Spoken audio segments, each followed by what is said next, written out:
Yo,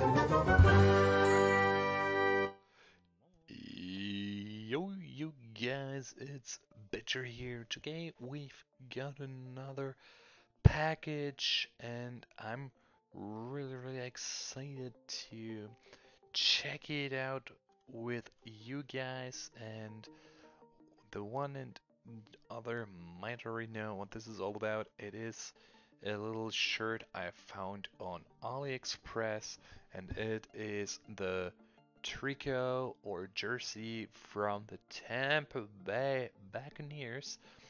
And yeah, it is for a way cheaper price than your typical average branded shirt. So I'm kind of excited to see quality and all of that. So here we are, looking pretty decent. The print is good, everything is on here, and I can't really complain. I'm not gonna lie. It is the number 13 Evans. Obviously, when I had to choose, it was quite obvious which one I would be choosing. There is other versions as well, and I think I paid like 10 bucks or so, I mean, yeah, it is not the perfect jersey doll, but for the pricing, not really, yeah, able to complain at all here.